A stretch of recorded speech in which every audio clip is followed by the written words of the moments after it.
Val Kilmer's death shook the world, but fans weren't prepared for what followed.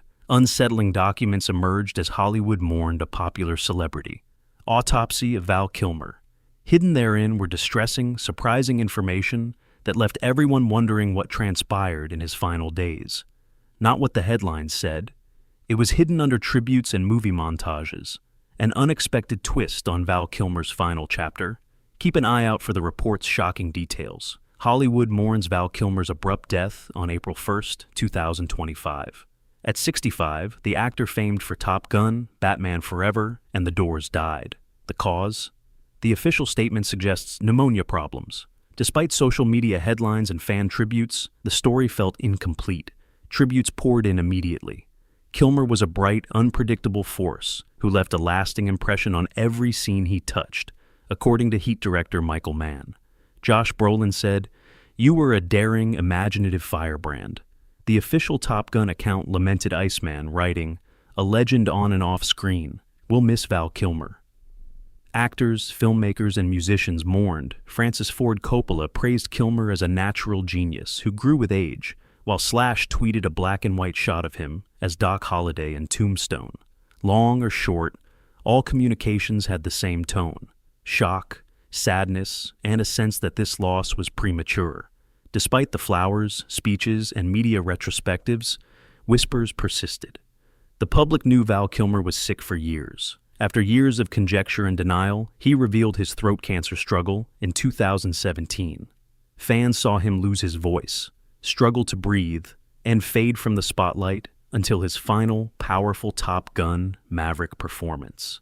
But even when he returned to the screen with voice AI and imaginative filmmaking, many felt it was a goodbye.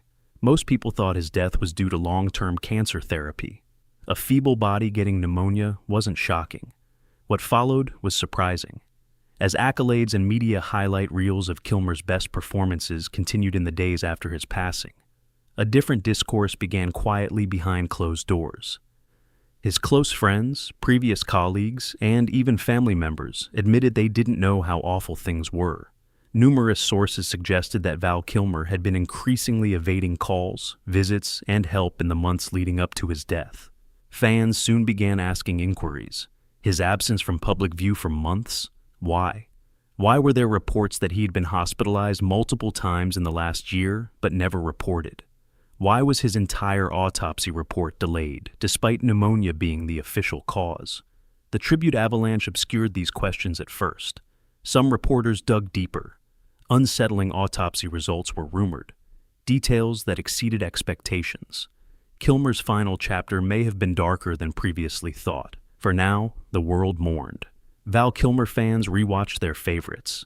Interviews, movies, and photographs of Kilmer beaming in his prime inundated social media.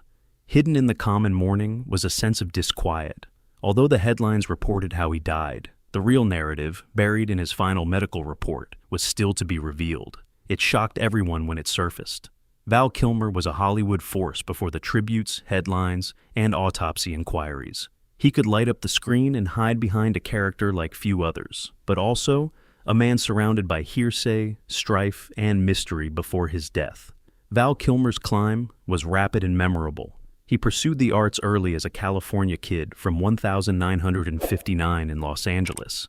He was the youngest ever accepted into Juilliard's drama program. Soon after, Hollywood called. He broke out in 1984's Top Secret, a comedy that showed his charisma and anarchy. However, Top Gun in 1986 made him famous. As Tom, Iceman, Kazansky, Kilmer easily grabbed scenes from Tom Cruise as the cool, confident opponent who became the story's heart. From there, his career took off. He played Jim Morrison in The Doors so well that Morrison's bandmates were shocked. While playing Doc Holliday in Tombstone, he became famous. Batman Forever, one of the highest-grossing 90s pictures, was his Batman role, but it came with baggage. Since his fame grew, so did suspicions about Val Kilmer being difficult. Movie set stories spread. Director calls him demanding, unpredictable, and belligerent. One director quit when Kilmer argued with the staff and actors on the island of Dr. Moreau's tumultuous set. Batman Forever director Joel Schumacher termed him psychologically unstable and the hardest performer he'd worked with. Kilmer denied these charges, saying he was misunderstood as a perfectionist who wanted to immerse into his parts and express his mind. Still, his reputation suffered. He became less bankable, prominent, and behind the scenes in Hollywood in the early 2000s. Kilmer was still magnetic. Directors cast him despite press reports of his rage.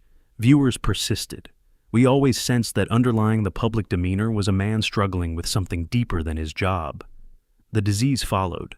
Kilmer remained mute when health rumors surfaced in 2014. None of his weight loss, harsh voice, or canceled engagements were addressed publicly.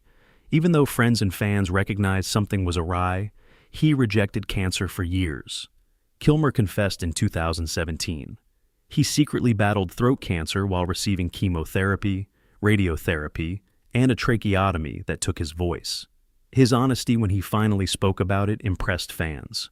When he returned to public frail but cheerful, everyone praised his resilience. When he returned as Iceman and Top Gun Maverick, they celebrated his comeback. This is the thing. As you looked back at Kilmer's life, you understood how much he'd hidden. A career with memorable parts and years of tension, concealment, and quiet about what was really happening. Not just during his career. Even his family and closest friends didn't know that his urge to hide, to protect his privacy at all costs, would continue beyond his profession and illness. To the end, it followed him. The tabloids and media wouldn't tell his most horrific narrative. His posthumous findings would provide it. Kilmer's quiet cancer struggle, a highlight reel of red carpets, blockbusters, and interviews with Val Kilmer's signature grin, characterized his public life for years.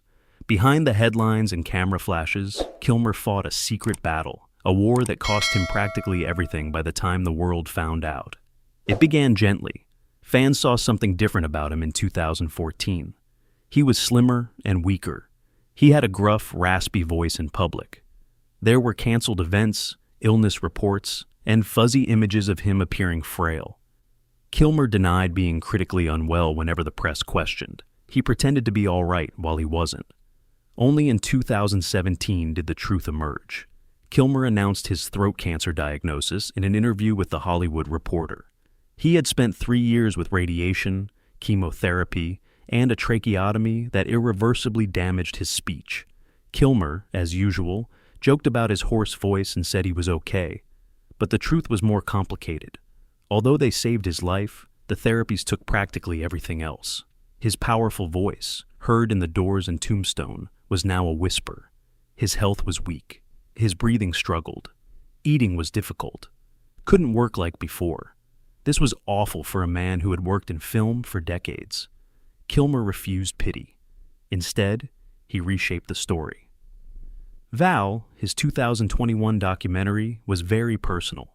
His children helped make the film, which used decades of home video footage and audio narration to portray his tale from boyhood to Hollywood to cancer. It was raw, honest, and sometimes hard to watch. The delicate man behind the stardom was revealed to audiences. Val was a catharsis for many fans, revealing the man behind personalities and headlines. But the documentary didn't expose all. Kilmer was open about his condition by then, but he still kept aspects of his narrative to himself. Friends, relatives, and doctors eventually said they didn't understand. He defeated cancer. The headline said so. Remission allowed him to focus on art, family, and minor ventures in Los Angeles. Those closest to him realized remission didn't mean he was safe. He was permanently susceptible after the tracheotomy. His immune system was poor. He battled daily with breathing, eating, and communicating. Beyond the physical toll, there were signs of emotional isolation, distant conduct, and a growing unwillingness to let others in. Not the Val Kilmer people recalled. His health steadily declined, despite hopeful news about his rehabilitation. Even his friends admitted he stopped reaching out in his final months. He didn't request aid. He concealed its severity. The world thought Kilmer's cancer win was final. Unfortunately, the public and those around him didn't realize that the battle's scars ran much deeper than anybody understood. And they would surface in the most unexpected, horrifying way after he was gone. His last film appearance, Val Kilmer's return in Top Gun, Maverick felt like a frozen moment for fans who grew up seeing him command the big screen. It was 2022, some 4 decades after the film made him famous. Tom "Iceman" Kazansky appeared with Tom Cruise's Maverick. It was different this time. Cool exterior hides fragility. Maverick's release revealed Kilmer's permanent voice damage. His throat cancer fight was revealed. Many didn't realize how hard it was to bring him back on screen. Cruise, Kilmer, and producers worked hard to make it happen. Kilmer was ill, couldn't speak, and struggled with simple scenarios. Besides the fans, he wanted to do it for himself. It allowed him to finish a character that had shaped his career. The filmmakers revived Iceman using several methods. Text messages, Iceman typing, and brief speech were used in the scenario. Some basic terms. Even Iceman's few lines had weight since they weren't alone. Kilmer himself sent them. That sequence didn't convey his true voice. It combined his speech with cutting-edge AI voice technology. Kilmer used archive recordings to digitally reproduce his voice with a software company. It wasn't perfect, but it reminded the world of the voice they missed. Reception was quick after the film premiered. Fans worldwide wept. Critics called the sequence one of the film's most emotional. It was about the symbol, not the discourse. A broke man bowing one final time. But off-screen, things were less polished. Filmmakers later agreed the process was difficult. Kilmer was frail. Every day on set was hard. The scenarios were arranged to minimize his speaking and moving. After the cameras stopped rolling, Kilmer would quietly withdraw, tired. Kilmer gave a few interviews and public appearances after the film's premiere, but he was fading from the spotlight. Being with his children and close friends, he painted and wrote most of the time. Fans believed that they had seen a legend's triumphant return. Most people missed that Maverick scene's true meaning, that it was a farewell, not a comeback. Kilmer's Maverick appearance was a well-crafted goodbye. While giving the audience closure, he was already fading away. His health was worsening faster than expected. Kilmer discreetly departed again while fans cheered Iceman's return. Many found the moment distressing and powerful. The story wasn't complete, because no one viewing that movie could have anticipated Kilmer's genuine final chapter wouldn't be on screen. It was revealed months after his death, in a report no one wanted to read. Personal life revealed. Family, fame, solitude. Val Kilmer rarely discussed his personal life despite his fame, box office, and memorable roles. Despite decades in the spotlight, his photographer identity remained unknown. The years exacerbated that mystery. Unlike his career, Kilmer's love life was intense and turbulent. At his peak celebrity, he married Joanne Whalley, a British actress he met on Willow in 1988. Both looked like Hollywood fantasies, beautiful, talented, young. The couple had 2 kids, Mercedes, 1991, and Jack, 1995. Unfortunately, stardom and personal issues took their toll behind the scenes. Their 1996 divorce was discreet. Kilmer was mostly close to his kids. He often called them his finest accomplishment in interviews. His documentary Val showed that they had become his emotional anchor after years of Hollywood ups and downs. Kilmer has troubled relationships outside of fatherhood. His relationships included Cher, Cindy Crawford, Daryl Hannah, and Angelina Jolie during Alexander's filming. Kilmer rarely confirmed or discussed these romances, but tabloids liked the headlines. He kept his private life private. Later in life, his privacy changed. Isolation. Kilmer's world shrank after his cancer diagnosis. His health issues kept him from public life, but not just physically. He stopped letting people in, and friends and family noticed. Invitations went unanswered. Unanswered calls. The majority of his time in Los Angeles was spent alone with his work, writings, and recollections. That was partly understandable. Cancer and its treatments exhausted him physically and emotionally. His voice was a whisper, his body weak. Public appearances were tiring, but Kilmer looked closed off even in private. He considered himself as extremely spiritual, believing in signs, symbols, and life's purpose. He was passionately protective of his area because of this notion. He wanted no sympathy. Not being a victim was his goal. That protective instinct cost. Friends said Kilmer grew harder to reach in his final year. He ignored texts. He shunned parties. Some relatives reported they hadn't seen him in months before his death. It appeared to be a reclusive man suffering from illness. Those who knew him best had rising concerns. Was he struggling more than he showed? Was he hiding something? Did his years of struggling in Hollywood and with his health wear him down? His loved ones were heartbroken but not surprised by his passing. They noticed the decrease, stillness, and physical toll.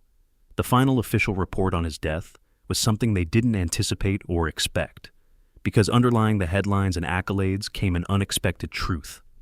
A truth that made Kilmer's final months more distressing. Even those closest to Val Kilmer questioned their knowledge of him after the reality came out. Unsettling details. The world mourned Val Kilmer and moved on. His videos, interviews, and Iceman legacy were streamed and applauded. The story seemed to finish with a beloved performer dying too soon following years of health issues. Then Val Kilmer's autopsy report made headlines, surprising everyone.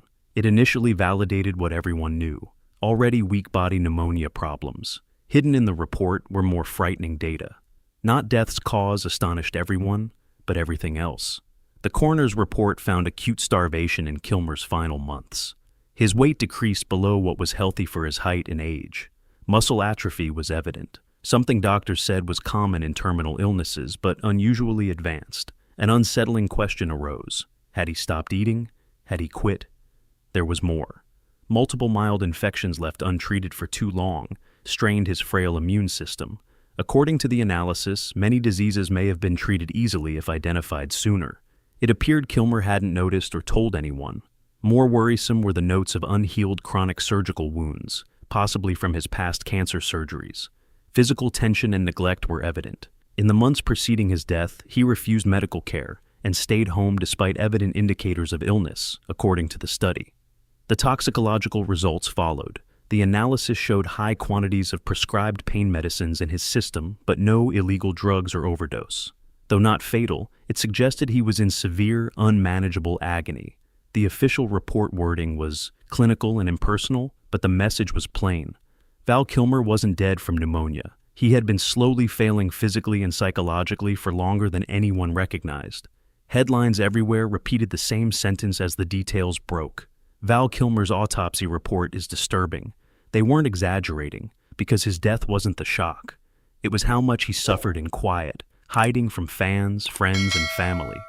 Kilmer seems to have spent his final months the same way he had lived most of his life, hiding his pain, even as it ate him alive.